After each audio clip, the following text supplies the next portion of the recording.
sheego dhamaystirka dastuurka waxa uu qayb ka yahay ahmiyadaha waaweyn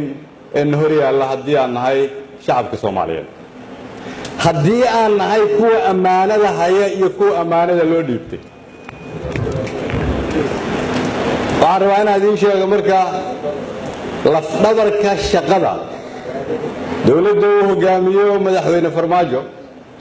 oo aan anigu ra'iisul wasaaraha ka ahay waxa ay ku fadhidaa sidii awoodda ay haystaan kuwa loo dhiibtay ammaanada oo aan anigu ka mid ahay loogu soo celin lahaa kuwa ammaanada u dhiibtay oo ah idinka meesha fadhiya sidaas daraadeed waxaan leeyahay waa inaan dhamaystirnaa dastuurka kulligeen si muwaadin kasta uu u ogaado xaqa uu leeyahay iyo waajibka lagu leeyahay waa inaan dhamaystirnaa dastuurka si aan dalka u gaarsiino doorasho qof iyo cod ah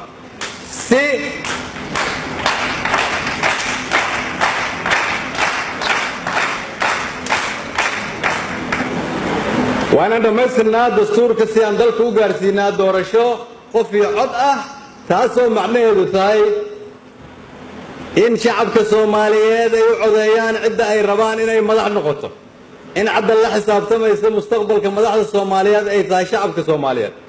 سكلا هديانو دقنو إن أول بقعنت مركل اللوستو قليو شعب كصومالية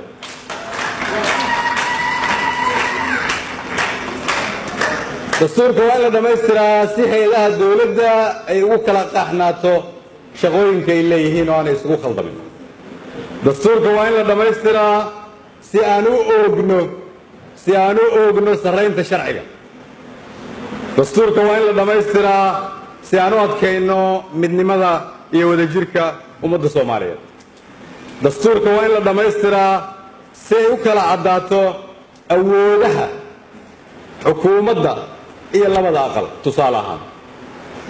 دستورك وإن لا دميسترا سي إسقط قبسي اللي يقول بدلا حسلوني سياسة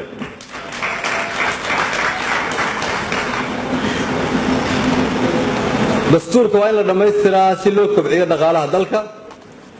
دستورك وإن لا دميسترا سي أندب ويا لأنه قرن ماذا دلكنا ونديار إنه جيلشيا نقدم بيا إنه نجيب قدومان Soomaaliya ay xaq u lahaayeen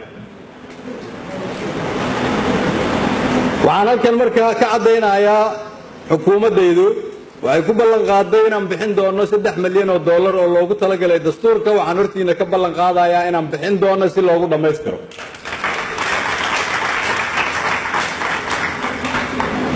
laakiin waxaan rabaa ballanteenu inay ahaato dastuur Soomaaliyeed maskax Soomaaliyeed dhaqaale Soomaaliyeed talo Soomaaliyeed iyo midnimo Soomaaliyeed oo dib u yagleesha Soomaalida naga luntay waa maadsan